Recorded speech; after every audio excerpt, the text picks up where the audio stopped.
This is my first video, and I'm just going to be teaching you the basics.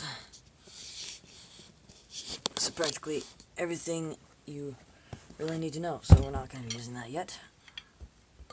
We're going to be using sticks. You don't need to have these, just a drumstick.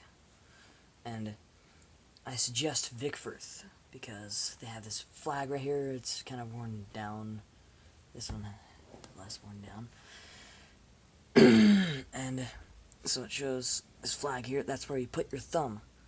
So you put your thumb there, and practically just put your thumb on that and put it in your hand like that, and then just wrap your fingers around it, and then do the same on your other hand. But I suggest holding it maybe a little looser, not really tight. Don't choke the bird. That's what my teacher says. Don't choke the bird, but don't let it fly away. So hold it like a lazy man, but not too lazy, because the bird will just fly out of your hand. Bird meaning stick, and flying meaning flying, because it will fly out of your hand, literally. Anyway, you don't need to have this pad, you just need to have a pad or something to hit that will not break and is not too loud for anyone around you. Anyway, and I also suggest do not hit someone's head, because that hurts. Especially with these sticks. Anyway, so I'm going to just be focusing on your right hand or your dominant hand. Focus on your dominant hand, and we'll start with a stroke. So basically, you would start somewhere. If you're in Winterline, you should probably already know this. Well, any kind of drum line or battery. But anyway, so just basically for piano, start like this. So that far away. Let's change the pads. Then mezzo piano. Oh, this is piano. And mezzo piano. Mezzo forte. Forte. I'm not gonna be going much louder than that, but anyway. Practically that's your heights. But every time when you change your height, always try to put as much power into it as you can. So even if you're really close, put as much power in you as you can. But one thing is, don't when you have your stick up, don't lift it and then hit, because it'll slow you down and you will drag a lot. So whoever you're playing with is going to hate you because you are dragging like crazy. So just keep it at the height and go down. Also, when you hit, come back up. Especially if you're playing on a mallet instrument. If you go like that, it's going to choke it, and it's not going to sound good. Well, not as good. Anyway, so enough with the boring stuff. If you already know the basics and you are pretty good at drumming, but you want to try out new grips, this is of course match grip, and then meaning holding both the sticks the same way. There's two different kinds of match grip. There's American, which is just like this, and it's there's actually three different ones. There's French, which is like that. you hold with your thumbs up. You usually do that for timpanis. And then there's German, which is completely flat. The top of your hands are flat, level with the ground. And then there's American, which is in between. It's kind of slanted.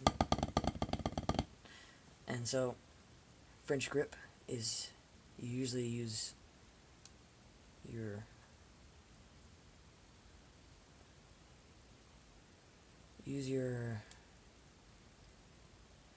fingers. That's what it is. So you usually don't bend your wrist very much because it doesn't like to bend this way. And then German, you mainly use your wrist because, well, it'd be kind of weird to use your fingers like this. Anyway, an American is mixed between both, so you use both your fingers and your hand and your wrist. And also, whenever you're playing anything, any drum or something like that, try not to lift your shoulder up. It will gain you bad posture. Try to sit up, and you will not get a bad back. And also, if you don't hold the sticks right and you don't do the things right, you will injure yourself. So, even if you do it right, you can still injure yourself. Just be careful when you're playing. Don't hit yourself, because that'll hurt, and you won't be happy. So,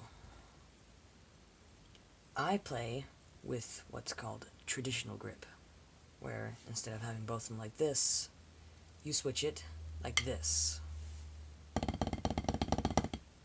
So, for this, if you want to learn how to do it, there's no such thing as a grip like this, just so you know.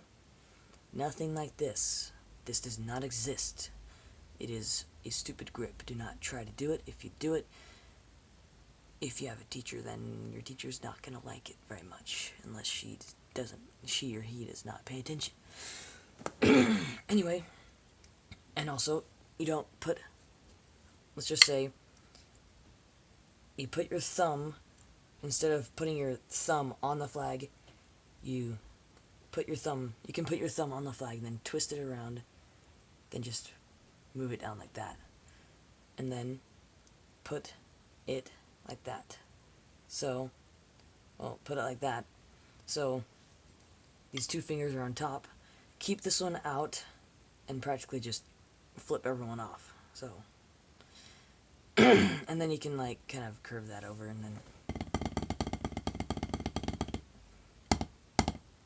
it takes a while to master. I'm still mastering it, but it is required in battery to hold your stick like this if you are a snare.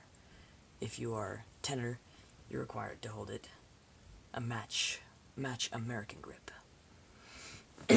Bass, you kind of hold it match American sideways, so you hit like that. But we're not talking about that stuff, so on to other stuff. Now, I'm kind of going quickly, but if you still don't get things, then please feel free to put comments down below. That way I can read them and maybe answer your questions. It may take me a while to get to answer your question, but when I get there, then I will answer your question to the best of my knowledge. I am only in 9th grade, but I've been doing percussion for about 3 years now, so I'm also in a drum line, so anyway.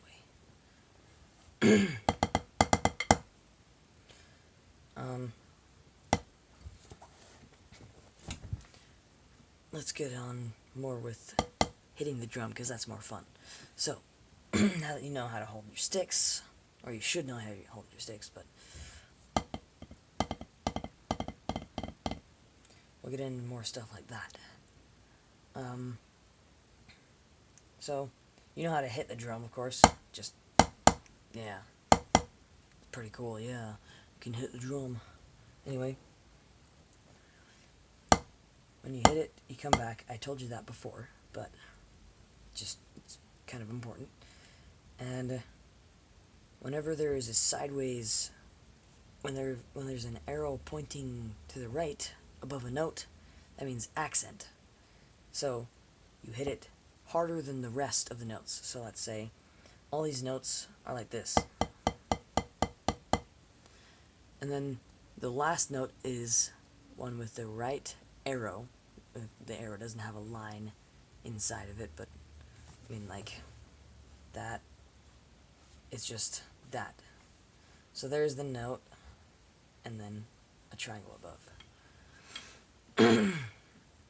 Anyway, so let's say the last note is an accented one.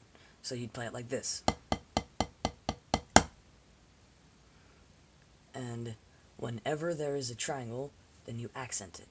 So let's say, for instance, you accent every other note. Yeah, whoops.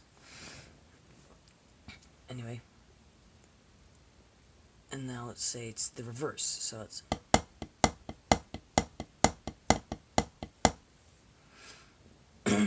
Now, it's pretty simple, but you'll get into much more complex things. Now, you should know what a quarter note is. If you don't, then it's kind of hard to explain, actually. If you know how to, let's say, you, gosh, I can't think. In choir class or singing, you know how to count. If you don't, then that's kind of sad. Anyway, so 4/4, or common time, is 1, 2, 3, 4. And each of those numbers is a quarter note. So, depending on how fast the tempo is how long a quarter note is. So, let's say you're doing about 90 beats per minute or something like that, then it would be like 1, 2, 3, 4, 1, 2, 3, 4. And then a whole note is all four of those put together. So 1, 1, 2, 1, 2. And you, if you're on a mallet instrument, then you would usually hold it out. If you're on a vibraphone, then you would hold down the